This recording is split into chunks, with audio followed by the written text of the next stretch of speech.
Report 118-4. For what purpose does the gentlewoman from Minnesota seek recognition? Speaker, I have an amendment at the desk. The clerk will designate the amendment. Amendment number 11, printed in House Report number 118-4, offered by Ms. Omar of Minnesota.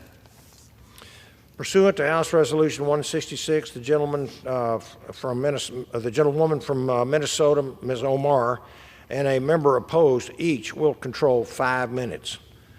The chair recognizes the gentlewoman for unsay. You are recognized.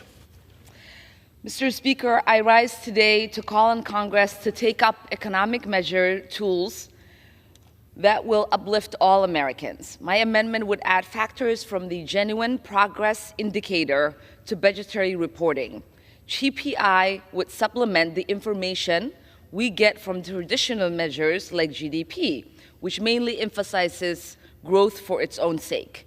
GPI would provide a more accurate and inclusive assessment of economic well-being. It evaluates the positive and negative factors of economic activity, ranging from the benefits of infrastructure and workforce development to the causes of income inequality and pollution on our collective well-being.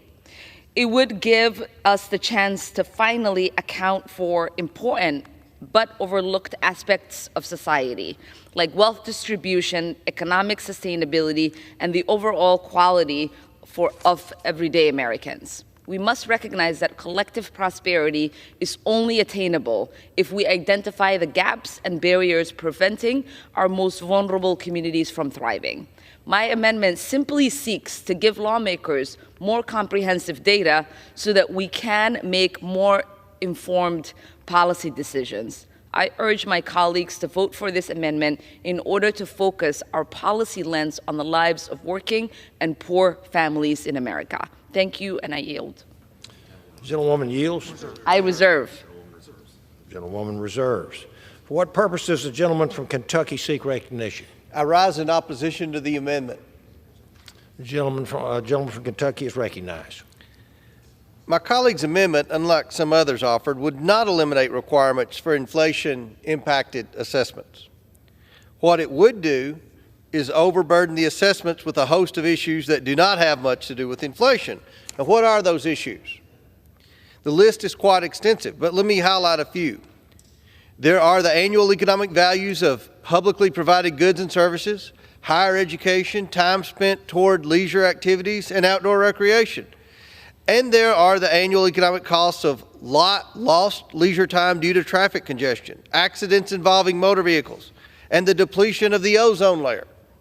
In other words, inflation would no longer be the bill's focus. Under this amendment, it would just be one factor among many, many other things. But that's how we got to where we are.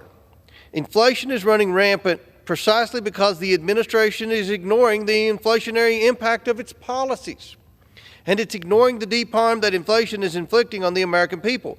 That's why inflation is and should remain the focus of this bill. I urge my colleagues to vote no on this amendment, and I reserve the balance of my time. Gentleman reserves. And the gentlewoman from Minnesota. I yield to my colleague, Mr. Raskin. Okay.